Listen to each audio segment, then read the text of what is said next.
in that mirror. Now tell me who's the fairest? Is it you? Is it you? Is it me? Is it me? Say it's us, and I'll agree, baby. Jump in the Cadillac. Assalamualaikum warahmatullahi wabarakatuh. Kami kelompok 1 Kabupaten Donggala.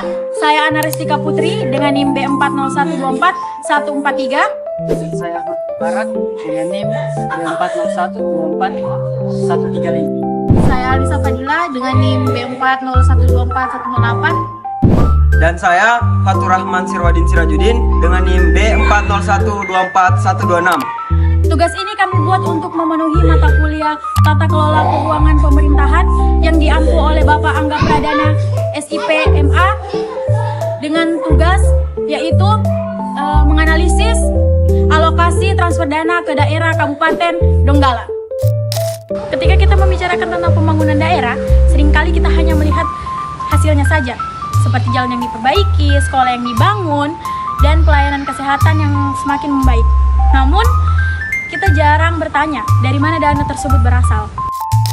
Nah, dalam buku dana transfer ke daerah tahun anggaran 2024 dijelaskan bahwa pemerintah pusat mengulurkan dana ke pemerintah daerah untuk membiayai pelayanan publik dan pembangunan.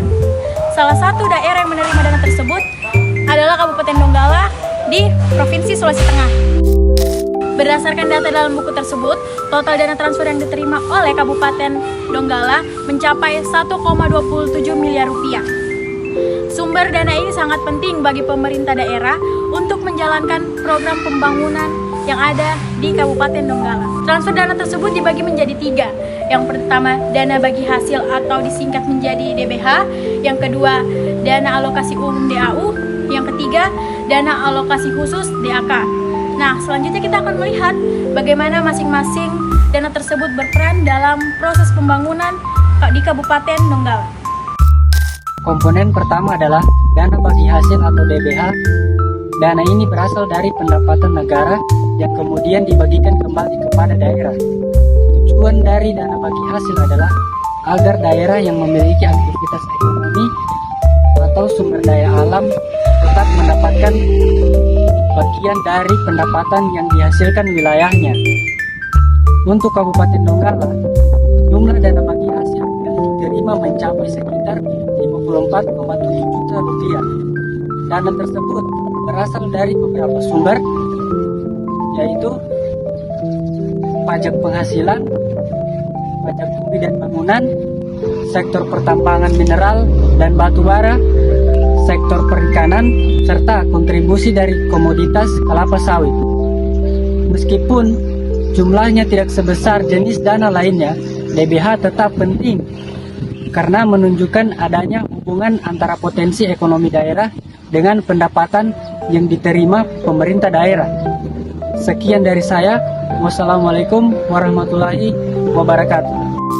Ini adalah dana alokasi umum atau DAU yang merupakan komponen utama dari dana transfer yang diterima oleh Kabupaten Donggala. Jumlah dana alokasi umum yang diterima mencapai sekitar 340 juta rupiah.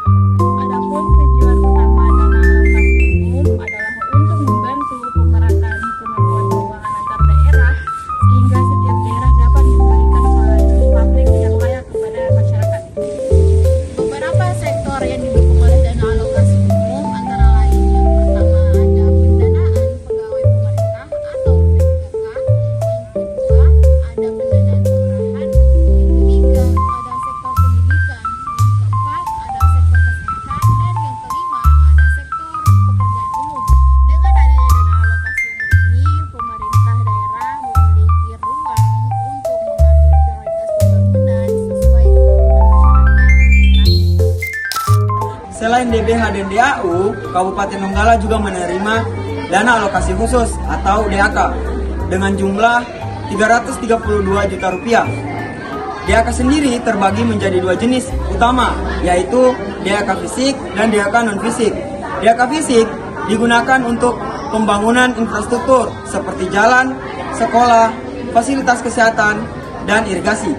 DAK non-fisik digunakan untuk mendukung pelayanan publik seperti bantuan operasional sekolah, bantuan kesehatan, dan bantuan program kerja keluarga berencana. Melalui dana ini, pemerintah daerah dapat meningkatkan kualitas fasilitas publik yang langsung dirasakan manfaatnya oleh masyarakat.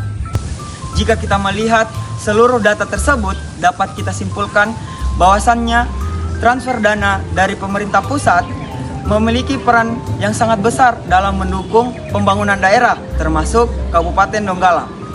1, 2, 3. Oleh karena itu, pengelolaan dana tersebut harus dilakukan secara transparan dan tepat sasaran agar benar-benar memberikan dampak positif bagi kesejahteraan masyarakat. Demikian hasil telah kami mengenai transfer ke daerah pada Kabupaten Donggala berdasarkan buku Transfer ke Daerah tahun anggaran 2024. Cukup sekian dan terima kasih.